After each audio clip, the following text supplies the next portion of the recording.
Welcome to the Hopevale podcast, where we're diving into our current sermon series, the Kingdom Manifesto, the Revolution of the Blessed. I'm Tamara Schlatter, the Bay City Campus Director, and I'm joined by Pastor Josh Pardee and Pastor Nate Murray as we dive into this week's Beatitude, Blessed are those who mourn, for they will be comforted. Welcome, gentlemen. Thanks for being here. Thanks for having us again. I'm really grateful to continue this conversation, as we all know that we see people in our congregation every week walking through really difficult circumstances. So I think this was a really impactful sermon yesterday, and excited to dive into it more. Let's do it. All right, let's go.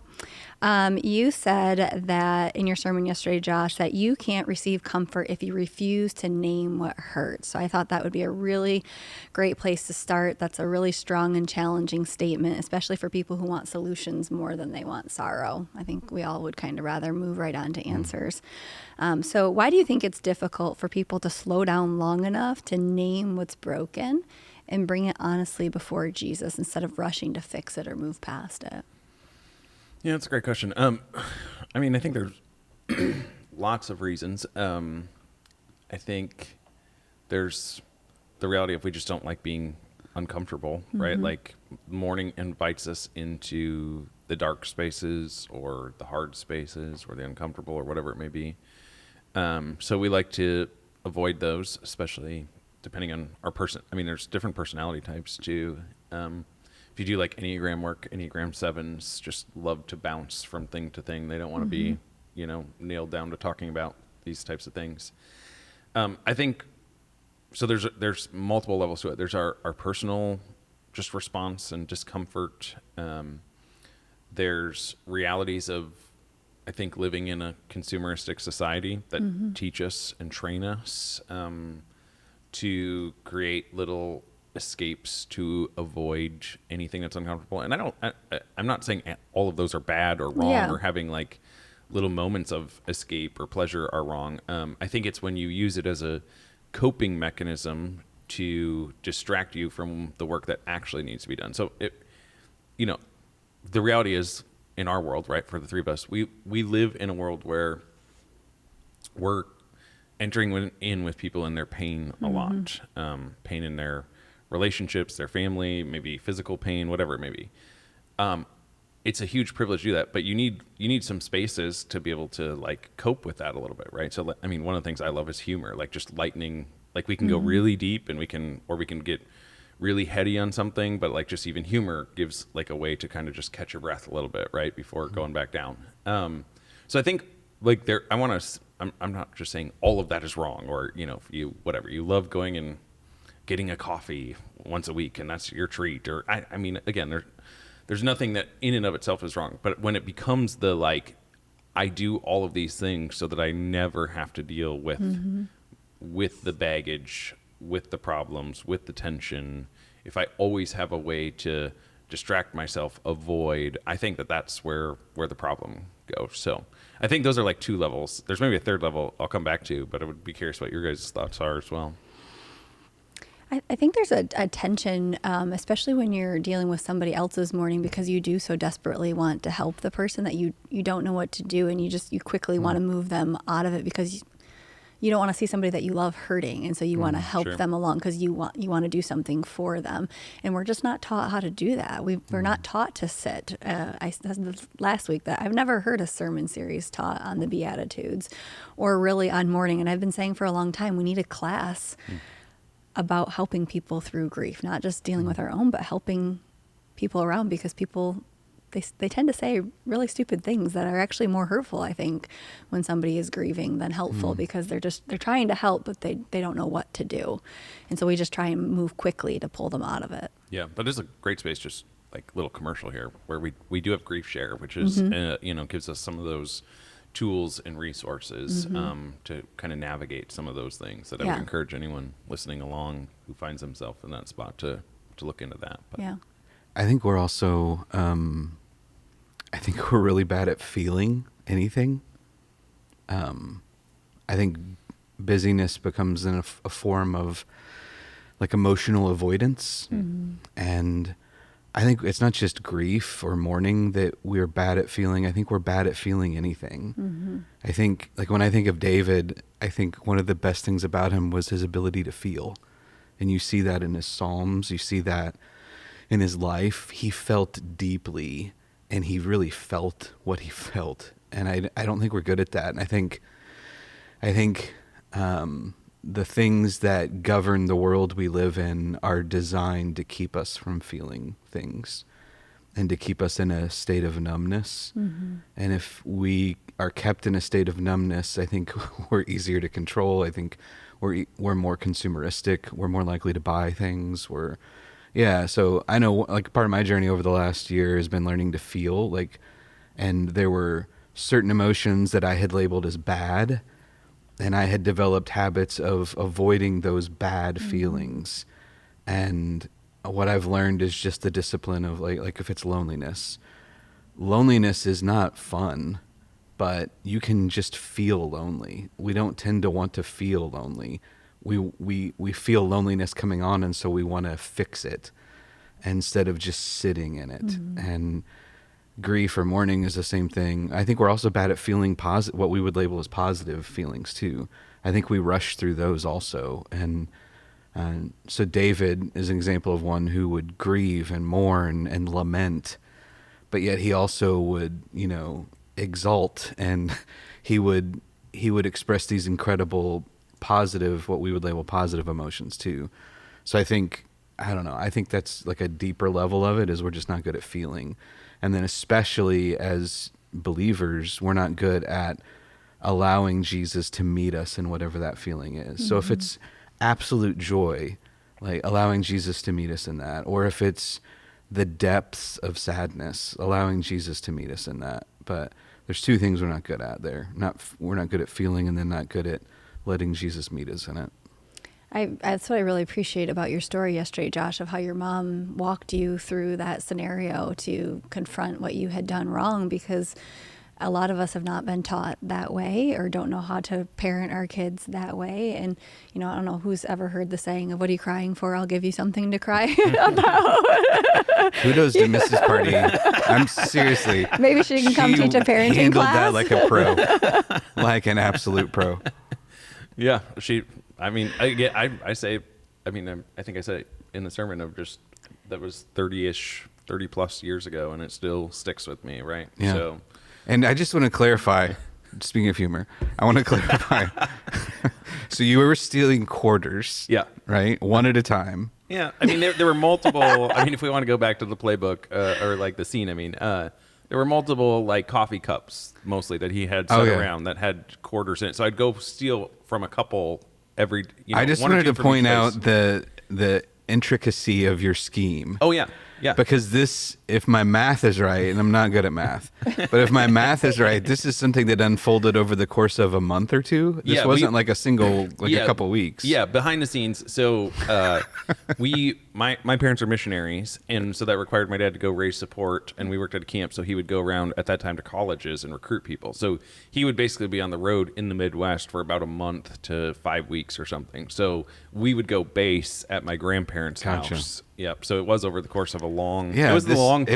It was systematic. Very. It really was. Yeah, it really was. And I thought I had nailed it. I thought I figured out my favorite part of like just going back into my own brain and then having my own kids is like it was on my mind that I needed to figure out how to move this money without her knowing. Yeah. I'm like, who thinks of this? Yeah. Yeah. How did you know that laundering was a concept? Well, I went to use that word at that age. It's one of those sliding door moments. Little anachronistic. If it hadn't caught you, you could have been the world's most gifted money launderer.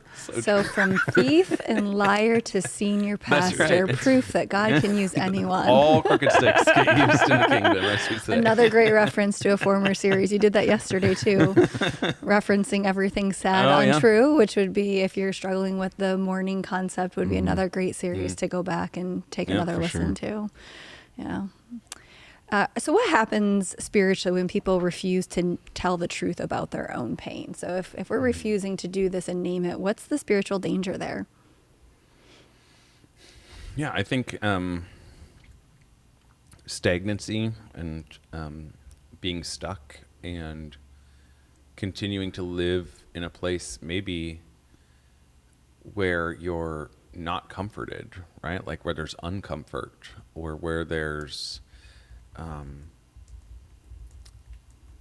discomfort even, right? Of like you are unwilling to take the steps to allow Jesus to be who he says he is.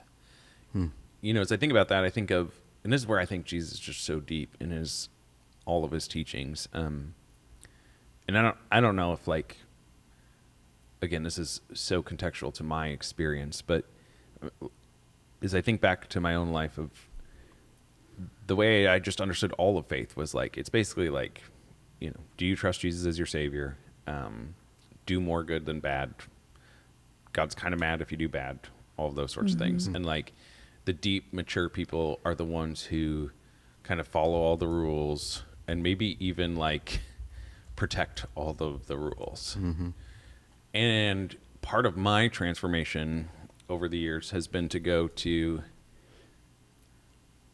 I'm not saying that those aren't part of the conversation. They certainly are.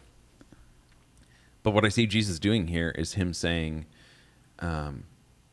like, him inviting me in is actually incredibly challenging and deep in a way that really puts me at a fork in the road of, am I going to trust him or am I not? Like, so I say that I trust Jesus and I'm trying to grow in my relationship with Jesus. Do I trust him enough to honestly and authentically come with the things that I'm mourning? Mourning, you know, and again, we all have our own things, right? Mourning where I thought my career was going to be, but it ended up not being. Mourning that, you know, again, I sit with lots of people in our church, amazing people who have very difficult family situations that they would have just never dreamed of, right? When you get married, you're never dreaming of getting divorced or what that looks like. When you have a kid, you're always anticipating that you're in great relationship with them. Like that's what you envision for the future. And then to find yourself in a place where you're not speaking to them or they're completely rejecting everything that you've offered to them, or, you know, whatever it may be. And so I don't know. I find the teachings of Jesus to be like, there's a way to just kind of gloss over it and go, yeah, I know that. I've heard that. We've read whatever the Beatitudes a million times in our lives or whatever it may be. But to like sit there and go, man, what does that look like today for me to like lay that at the feet of Jesus? I find that incredibly challenging. And I think it's really the intersection of where then growth happens. And so all that long-winded answer to say, like, I think one of the hard things in the church, one of the realities that we need to maybe that we need to speak truth to, is that it is very easy for us to stay on the surface and pretend like everything's okay, to pretend like we're being obedient because I'm doing all the things, right? Like, this was my life. I did all the things. I excelled at all the things. And at the end of the day, there was emptiness and just shallowness and contempt and anger and all these different things. And so coming to this place where you can say, you know, like, no, Jesus, I really want to meet you in this space. I just think it's where real growth and transformation happens. And I do think, like, maybe the last thing I'd say about it is, I think we all know that. And I think once you've sat with someone who has weathered some of that stuff, that isn't, again, like just happy clappy or blind optimism, but someone who has walked through hell on earth and can genuinely like say, this is difficult, this is brutal, I would have never signed up for it, and yet God is meeting me and encountering me in this space. There's something that, you know, is like real in that person, right? Like there's layers and depths there. And so I think that we miss out on those layers and depths if we're not willing to like come to Jesus, if we're not willing to take those steps. And I think that's where the transformation in us becoming more Christ-like, like that's what that looks like. And the opposite of what we're talking about is just denying that it exists, right? And denial is the enemy of what people want, which is healing, you know? And if we deny that the pain is there, that the wound is there, we're never going to find healing. But that's what we go to. Yep. And what we're proposing, I think what you proposed in the message, and I think just generally speaking as a church, what we would say is don't deny it, like enter it. And if you want healing, healing is in naming it. You know, lamenting something is saying this is not supposed to be like this. You know, this is not okay. It's not okay that this happened to me. It's not okay that I did this. It's not okay that this exists in the world. So I think that's the other risk, is that if denial is the enemy of healing, it prevents people from getting the healing that they really want, you know? Yeah, well, I think the danger too is presenting a false gospel. If we're not going to sit in the hard things of this world, we're presenting this gospel to people that when you encounter Christ, that everything's just going to be okay. And then they come to church and they're like, wait, my life's not all okay, then this isn't real. And they can walk away. And so as Christians, we really do. Or I'm doing it wrong because everything isn't okay. And now they're experiencing more guilt and shame. And so we really do need to do the work for ourselves to experience the good life, you know, so the danger is missing out on the good life. And I think that when you've not experienced what Jesus has to offer, when you haven't experienced that comfort, it really shapes your testimony, right? So once you start experiencing the good life, you want more of the good life, and you begin to chase after that, and then that becomes contagious in your testimony to other people, and you naturally begin to pull more people into Jesus because you're so excited about what he's done for you and what you've experienced. So it just, you have to confront it so that you can experience the good life, bring more people into the good life, and not present a false gospel. Yeah, That's good. I think, like if I was just summarizing kind of what all three of us said there, I think the reason why we don't is because to mourn means to respond, and it means upheaval in your life. Like you do need to be aware of that. Like if you're going to do the thing Jesus is going to invite you into, it's not a simple path. Like it is the difficult path. It's the narrow path. It's not the broad. Again, you go to the narrow and broad path, right? Like he literally says that in the Sermon on the Mount. Like that's the picture of what I think Jesus is getting at, of saying there's going to be some things that are some depths of you that are pulled out, and they're not always going to be pretty, or it's not always going to look shiny and polished to start with. But in order to get to that place of health, you got to go through it. Yeah. Yeah, and I think I love the cohesiveness of Jesus and the scriptures. It really ends up leading us back to last week and being poor in spirit. Yeah. When you mourn and you can start examining your life and looking at what's broken in it, you have to come to recognize that you can't achieve, or maybe there's things in your life that need, like you said, be pulled out, and you're going to have to remove.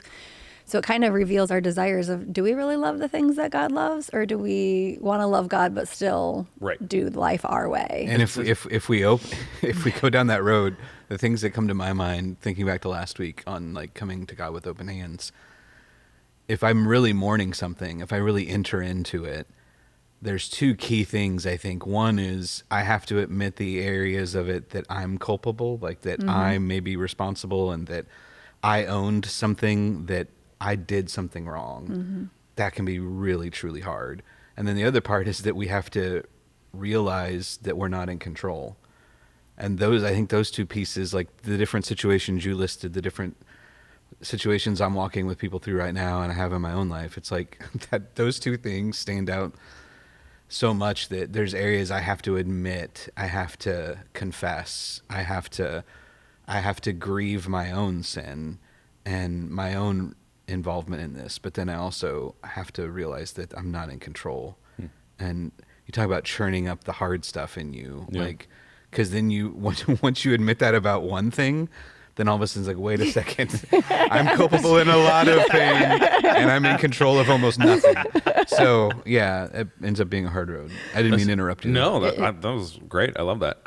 I was going to say, I love that you brought that up, Tamara, because so this was the conversation that my wife Brandy and I had this morning was, okay, and here's part of what I'm even wrestling with still as I'm working my way through all of this, is some people will teach the Beatitudes as being this linear thing. So you have to start with being poor in spirit, and then that leads you to, once you realize you're poor in spirit, it leads you to brokenness and mourning, right? And all these things that I'm not enough. And then it continues on. But the conversation we were having this morning was, but what if, and I don't know what I think about it yet, and I may never know what I think about it. But that's kind of what I've been thinking about as we've been putting this series together. But she brought up today something that I thought was really fascinating. She's like, but what if it's the opposite? Like, what if you almost have to, like, do you have to mourn, like, maybe not opposite, but like, you start poor in spirit, sure, but you get to mourning, and really what that does is it immediately sends you back to being poor in spirit. You know what I mean? Like, you almost have to go retread that ground of like, wait, now that we've started as poor in spirit, I went down this path, and I'm mourning.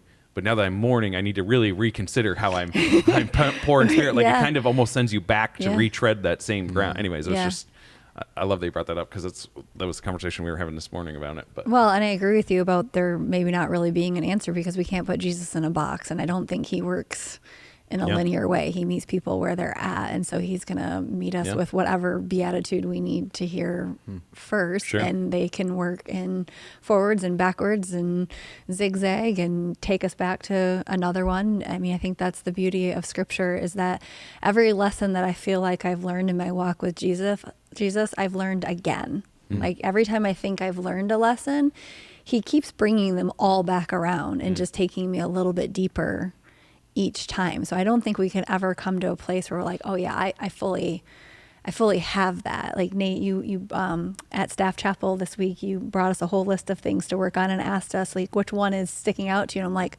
all of them. I feel like they all pop up all of the time. And then I have to play whack-a-mole. In Jesus, go away. In Jesus, go away. Right. And so it's the depth of how he continually meets us where we're at and continually weaves these truths into our lives. We've never arrived at any one of them of like, oh, I've got this poor in spirit thing down. Right. Which I think is how we kind of like deceive ourselves in our own spiritual journey, that like we do arrive. Because anyone who's amazing at any other part of their life would never think that they've arrived. Yeah. You know, like you watch an athlete, like they're constantly going over the fundamentals, right? Like I used an example one time in a sermon of John Wooden, and how he, like the beginning of practice, though they set all these records, I think they won, I don't know, remember what was off the top of my head, like 10 championships in 11 years or something like that. And they won 80 some straight games. And like, you know, at the time they were just this amazing powerhouse. And at the beginning of the year, what he would do is literally have them, this is your shoe. This is how you tie your shoes so that you make sure you don't get blistered. You know, this is back in the day when they didn't have as good a footwear, but you know, like it's always a return. You're talking about like the premier college basketball team of the day who just dominated everyone. And you go there as a big time athlete, right? Who thinks you're amazing. And day one, coach is showing you how to tie your shoes that you've been doing since you were 5 years old. Right. And like, so I just think when you zoom out, like it intuitively makes sense. You go to people who run a lot or lift weights or whatever, like you're always returning to the basics. Like it's mastering those over and over again and cycling on them. And you do get into deeper things, but to your point, like you're always revisiting them. Well, and you don't stop. I mean, last week we talked about New Year goals, and I mentioned, trying to be more physically fit, and I took a week off. Well, 2 weeks off, Christmas, vacation. It's a safe and place. Guess You what? can confess if it was Guess more. what? Everything I lost all fall came immediately back. Like if you don't keep at it, you can actually slide backwards and slide backwards really quickly. Excuse me, poor English here. But the second that you think you've arrived at any one of these, I think that we're in a place of danger. Yeah, exactly. All right. One of the most countercultural truths of this beatitude is that God doesn't wait for pain to be resolved before he shows up. So what changes when people believe that God meets them in their brokenness rather than waiting for them to get past it? Yeah, I think, again, part of this, as I hear the question, is this, it flies in the face of like self-righteousness and how I have to clean myself up and how I have to do all of this work for God to approve me. And so to me, like part of it boils down to even, which we talk about regularly, but is always, again, a good reminder of the basics of our identity, and like we're called sons and daughters, and we're given our identity before we're called to obey. And if we reverse, we talk about this in Apprenticing Jesus, but if we reverse that triangle, it leads to shame and burnout. Maybe even we mentioned that last week. So I think there's this reality of, one, just acknowledging that that's not how God asks us to come to him. And in fact, the story of the gospel in scripture is that God comes to us in the mess. Like, that's really the whole crux of the Bible, is that it's not that we ever figured out a way to clean ourselves up or to solve all the problems and then God comes in. It's actually that he's coming in this incredibly dark moment of even Roman occupancy and 400 years of silence and, all of the mess that is happening in life. And so I think that's, remembering the bigger story is helpful in that, of then remembering that, okay, well, if God's doing that on the macro level, then he's also doing that in the micro level of like meeting me in my life. And so then I think it is, what does it look like to turn to him with the mess, trusting that he actually is good, that he does have good for me. Doesn't mean that, again, this is where you got to protect against, a guardrail, like, again, which we've already brought up, but it doesn't mean that life becomes easy or happy clappy or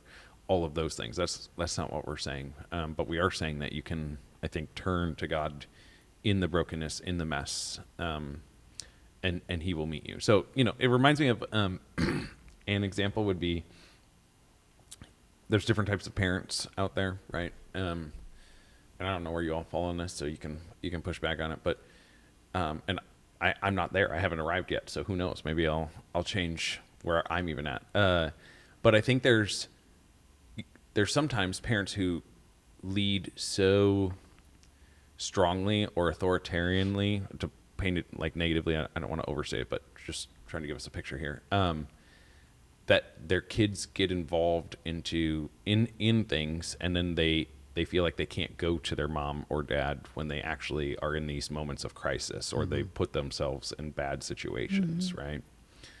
And, we all have different ways of leading or whatever. I think, though, no parent would ever want that. Like, zooming out, no parent would be like, hey, I want if my kid has messed up and found themselves in a place where they shouldn't be, I think most parents would be like, I want to be the first call. Like, I'm the one who will come for you because I love you and you're my kid, right? And so I think even just getting maybe a little bit of that perspective of, I do think that that's who God is. It's like you can call out to him even if you've completely destroyed your career or your relationship or your body or your, fill in the blank, right? Like the reminder is that God is not the one who's standing up there with a ruler and like, how could you have gotten yourself to this place? All the way from the beginning, he's the one coming in and entering into the story. So You said yesterday it's part of mourning is refusing to accept the brokenness. And that's one of the things that I've refused to accept as a parent, is that the world's narrative of what a parent and child's relationship should look like, or a parent teenager more specifically, that parents and teenagers don't get along and that they're always going to fight and teenagers are always going to have this sassy attitude. And that was really important to me as I've been parenting, to say it doesn't have to be that way. Sure. Now, my relationship with my kids is not perfect, but we get along and we are friends and we enjoy spending time together, because I'm like, no, that's a lie of this world that says that you can't be friends with your teenager, that you have to fight with them all of the time. Yeah. I do think teenagers are sassy, though. They can be. Well, it's so hard. To me, parenting's always so hard because there's a million different circumstances, right? And you could even want that as a parent, but you could have kids that either are sassy or are just incredibly difficult, or But it's very easy to just lean into it and leave it alone then, because this is the way that it's supposed to be, and my kid they'll just grow out of it, and this is just a phase. But then you miss out on the sweetness of those years and what your relationship actually could look like. So yes, I'm not saying every child is just gonna, And I think it's also good to remember, and remembering this about our teenage sons and daughters, I think it's good. It's a reminder for everybody that our kids bring all kinds of things with them into their relationship with us. And as teenagers specifically, that's like truckloads of hormones. And there's times they don't know what they're feeling, and they're angry and they don't know why, and they're sad and they don't know why, and it's because genuinely they don't know, and it's just a product of all this, hormone balance going on in their body. So, but people are that way too. People have hormone imbalances, and people are bringing things, maybe it's not hormones, but it's other things that are causing them to act out in ways that they don't understand themselves. And so for us to assume they know why they're doing it, I think it's just a good reminder to have compassion. And whether it's compassion for your own child or compassion for somebody else's child, or compassion for the adults in our life, or our parents even, that people are bringing all kinds of things to the table. It's a good reminder. Well, and I think it goes back to one of the questions we started with of what's the spiritual danger in not doing the work. And that is that we're handing that brokenness down to our kids, because we don't know, like your mom did for you, she helped you name it. But if we can't name our own stuff, then we can't name it for our kids and help them walk through that. And that's where a lot of parents and kids are having their fights, is because something's going on and we can't name what it is. And we're having our own issues that we're dealing with, and we just can't deal with all of theirs too. Well, yeah, I think, all right. I mean, I don't want to go too far down this path, but like there's a reality of being a parent too that's interesting to watch. And I think this is what I hear part of what you're even saying, Tamara, of there's just this like, well, we just have to give in to Johnny or Susie or whoever it is, because this is what makes them happen. And here's the problem is I get so dysregulated by their emotions and caught up in it, which is, if you ever study like family systems theory and all this sort of stuff, that's what happens. And so we figure out our ways to like cope and manage within this environment, right? But there is a way of just being, and these are my words, not yours, but like part of what I hear you saying is like, there's a way of being a grown up and being like, well, if I can learn to deal with my stuff though, actually wherever you're at in your state, I can still meet you and encounter you and be there for you. But if you're going to reject it, that's fine. And we don't have to be best friends right now. And it's not really my job to be your best friend. Like, these are words that I tell my kids regularly. Like, they get frustrated with me. I'm like, well, Johnny's parents don't do that. I'm like, well, I don't really care. Yeah. Well, I'm sorry. When I talk about being friends, my daughters are 18 and 20 years old. So we are moving into that phase of life. That's why I always, this conversation is always so difficult, because it's like you have to nuance almost every little thing to just try and say what we're saying. It's a different conversation with my 13-year-old son who questions the boundaries that we put in place for him versus his sisters. Well, you're 13. Exactly. You're not 18. Yeah. It is a different conversation. Yeah. But I want to maintain the relationship so that when he's 20, we can be friends. But if we're still parenting, but absolutely. Yeah. And I was just going to say, like, but if I can learn, and I think what Jesus is calling us to, if I can be regulated or learn to mourn the things that are mine. Yes. And not be dysregulated or trying to mourn the things that are theirs, but also then, and I think that's, kind of what we've been peeling out of what my mom did that was so helpful, right? Like, is she could have easily gotten into like trying to protect me in a way of like, it's not that bad, or, you're just little, or any of those things. But she used it as a situation where, at least as I recall it, right? Like where she's regulated and able to then in a healthy way enter in with me, and for me to give me language and perspective on how to see the world, right? And so like that's where I think like it all ties together, of this picture of us doing the work of mourning, and how it has immediate implications even for our immediate family. Yeah. Well, and you even said not taking that on. She could have easily gone to, this is probably where I would have gone, I'm such a horrible parent. How did I raise a child to that could steal and lie? Yeah. Well, she would never say that about me, but okay. No, I think I would have taken it on as no, you're right.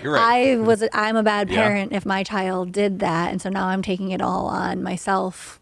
Yeah, and then there's coping mechanisms there, like how to, and then if your identity's tied up in it, right? Yeah. Then you have to, like, maybe your move is to explain it away, or to wipe it away, or overcorrect. Or that's what I was gonna say, or overcorrect and like come down, right? Yeah, that's brilliant. I love that. I think that's the key that you just said, is that at least we're become a parenting podcast, but as parents, our immediate reaction, I think most people, if we're not regulated, is what is their behavior, their reaction, their attitude, their failure, their whatever say about me.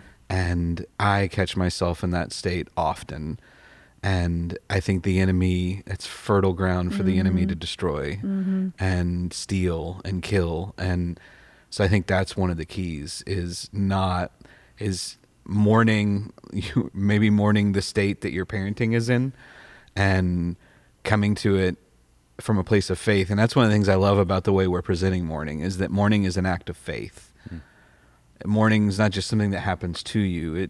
There's a world in which mourning is something you choose as an act of faith, right? And mourning is taking that pain to God instead of walking away from God with it, trying to manage it on your own, right? And then the comfort that's promised to us then is not that he's going to fix it immediately or he's going to give us crystal clear, easy to understand answers to every problem that we bring, but instead that he's going to be near to us, right? That's what the promise is, that he'll be near in that as we go to him. So as a parent, same thing. It's like something's not working. I'm going to, as an act of faith, mourn that my relationship with my kid's not where I want it to be, or the path that they're on is not where I hoped it would be. And as an act of faith, I'm going to bring that pain that I'm experiencing to God. And that's the path to regulation, where the next time something surfaces, it's not, what does this mean about me? What does this say about me? What is this like, I'm a terrible person, obviously, kind of thing. But instead it's my identity's anchored in Christ. And instead I can meet them the way your mom met you, you know, in that moment that changed your life probably, or, you know, we've had an Ozark situation going on with Josh Pardee. Well, let's pivot from do you want to keep going? I was wondering, can we flip the mic? Can I take over for a second? Sure. Is that okay? Am I allowed to do that? You are. I mean, I guess you're the boss. For those not watching and just listening, Tamara just grimaced a bit. She does not know that she wants to trust me with this. All right, so here's what I would say. First of all, I think you're both amazing parents. So thank you for investing in your kids and helping them continue to grow and mature and follow Jesus. I see that in both of you, so just really grateful for that. My only mourning that I could think of between the two of you and how like you have raised your different families, Nate, it actually is pointed to you, is that your kids are Boston Celtic fans, which seems to be a bit of a problem. Would you like to respond? Okay, you don't want to. Okay, moving on. Anyways, here's getting serious. Back to getting serious. I was thinking about mourning, and the question that I was thinking about that I wanted to ask you guys is there a reality that mourning is way more explosive or less safe, or maybe back to that word upheaval earlier? Like I look out at our society, right? So let's zoom out. We've been talking about ourselves. Let's zoom out here for a minute. As I look out at the world, I don't see a lot of space to mourn. I actually think that one of the questions I was thinking about is, does anger and status quo, like, are those actually like the safer option than entering into true mourning? And then with that, what would it look like to live in a society that actually creates space that mourns, and how would that change the world as we know it? Does that make sense? Well, you're talking to an Enneagram 9 and an Enneagram 1, and so our gut reactions are anger. I'm angry about this question. I'm angry about everything.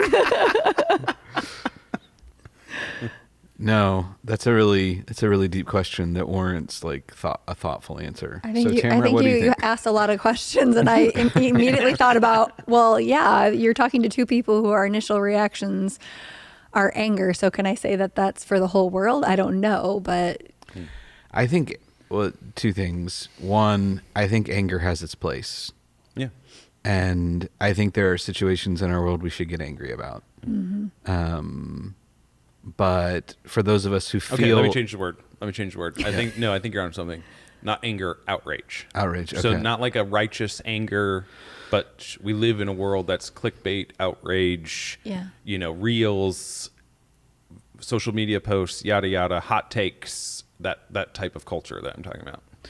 I think a world of outrage is focused on what we want and not getting, right? Because when I think of outrage, I think of a toddler.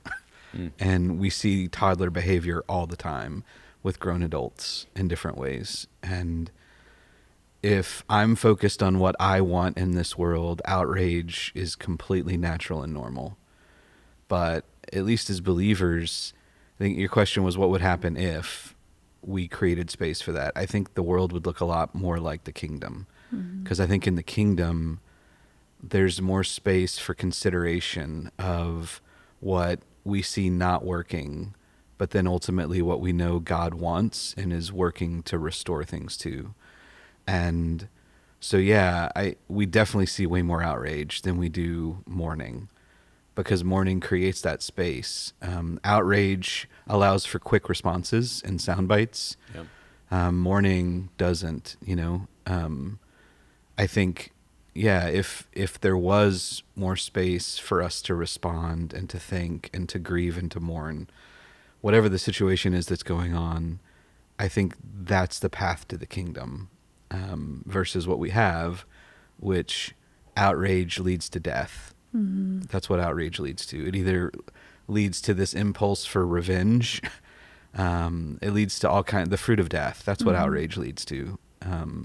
Whereas mourning leads us back to God, which ultimately provides comfort, which ultimately leads us to fruit. Yeah. So, yeah. Outrage is the easier path because it allows me to point the finger at you. You're completely at fault. I'm not at fault at all. And you have to change. You have to do all of the work. But when I come at you that way, then you're most likely going to come back at me that way also. And so to your point, that death, it's just division and broken relationships. And that's not the kingdom. And what the outrage does, to exactly what you just said, going back to what we said earlier, outrage allows me to deny culpability, and it allows me to maintain my false sense of control, right?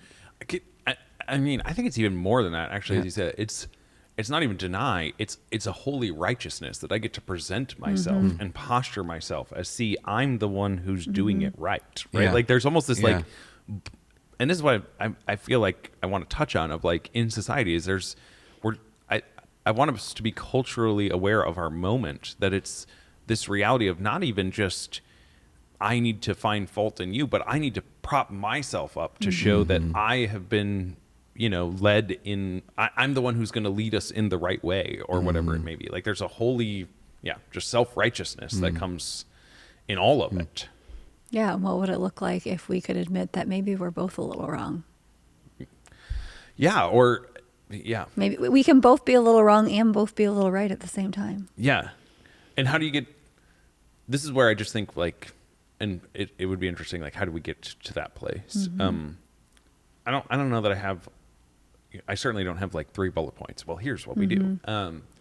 I do think it has to start with honest assessment and a lot of dialogue. Like I just think we don't have any of these muscles. And so we're going to have to be in conversation in whatever context that looks like. So if it's outrage, at the PTA meeting, or it's outrage at, whatever, your community group, or, all these different things, like we've lost the ability to dialogue and put ideas and then work together for the good, because we have, back to family system series, we've enmeshed ourselves, entangled ourselves into all of this, and it's not just about the idea, it's like our identity is on the line too. Yeah, right? there's agendas at play. There's things I'm looking to get and achieve and secure on my own.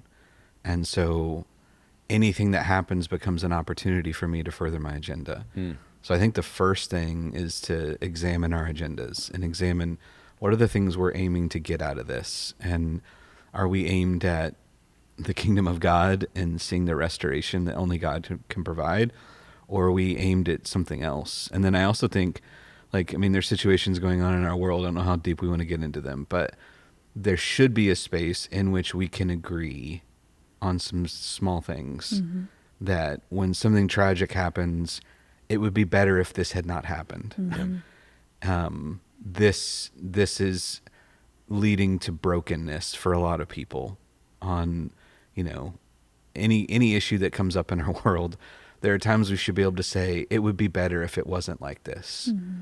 But then the good news is it doesn't have to be this way, and that God has a different path. And as believers, it'd be nice to be able to at least agree on that much, you know, instead of rushing to, I have this agenda of something I'm just dying to see happen.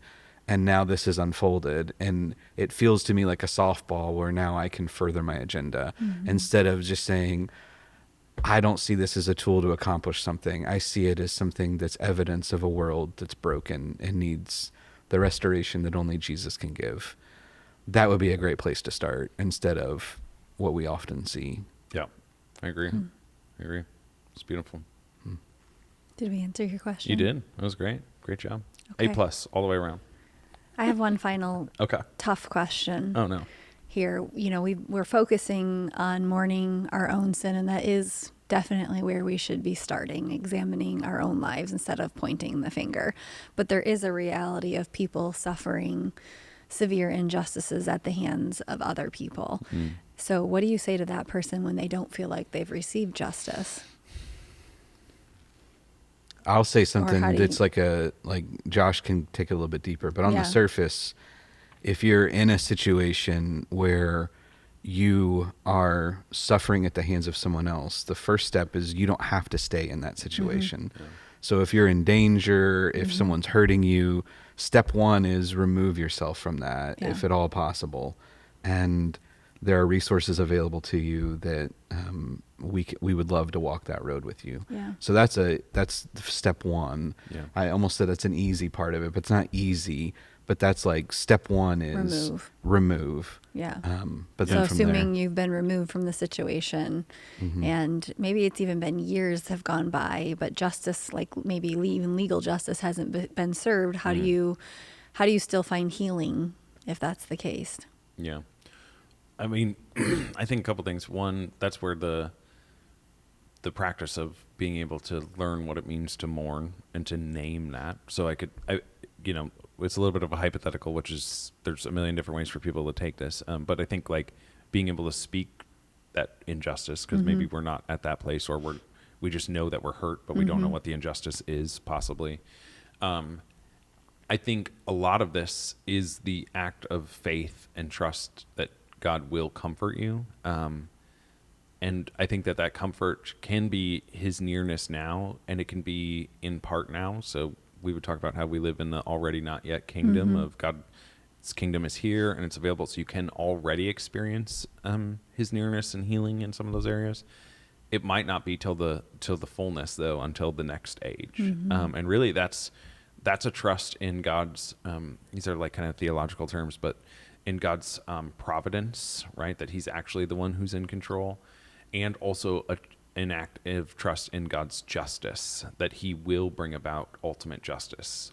Again, that everything sad will be made untrue is like the invitation that he's going to do. So this is, and this is, you're right, like this is a heavy and difficult spot to be in. But there's even, there's a lot of debate about the book of Revelation and how to read it and when it's dated and all that sort of stuff. Well, when you get into like the nerdy stuff of when the dating is, it does have some implications of how you interpret it, because it would, depending on what year it's written, it would drastically impact the living reality of those whom John the Revelator is writing to. Say all that to say, there's some who would say that what Revelation is written to a group of people that are being oppressed, that are on the minority like side of Rome. And part of what John does in Revelation is he keeps calling them to still be faithful ultimately, because Jesus is the one who's going to get the victory in the end of the story, right? And so like it's living in that tension, which I think you're talking about a little bit there of it's not like John is writing to them and saying, hey, if you faithfully follow Jesus in this moment, it's not that it's not going to cost you something. For them, it might have even cost them their lives. And so I would want to say the same as in a very generic or general way, I should say, because I don't know all of like details of what that could mean for each person. But I would say like there might be a cost at the moment, but it's you sitting in this already not tension that God is who he says he is, and that he will come, and that you can trust in his sovereignty and his justice. And so And sometimes that's really hard because we don't even have an idea of how that could work or an imagination for what that could look like.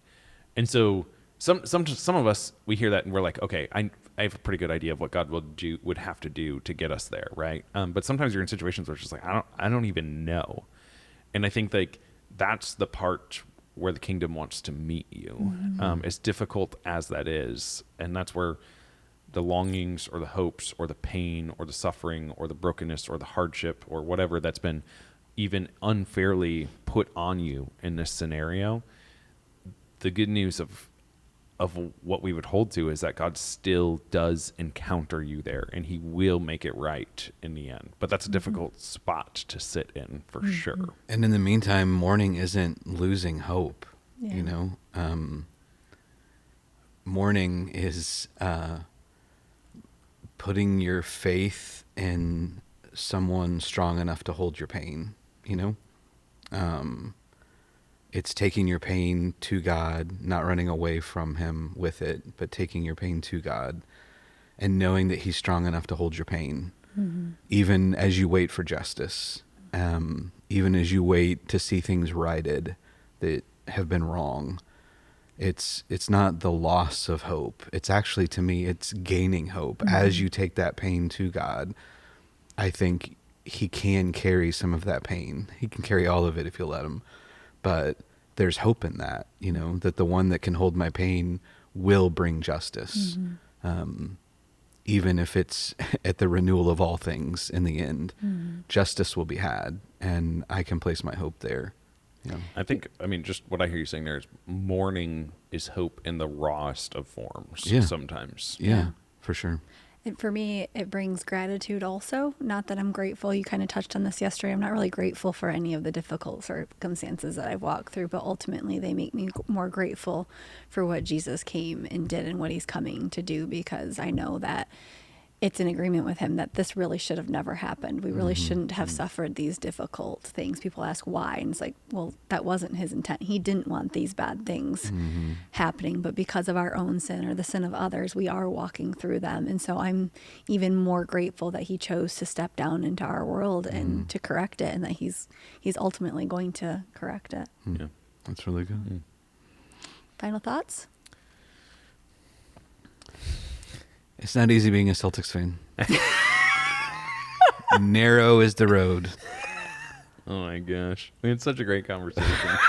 Just out the window, just like that. You brought it up. You said closing thoughts. I wanted to tie a bow on So that. the Lions are out of the playoffs. Josh has moved on to the Red Wings. That's right. Speaking of not wanting to mourn.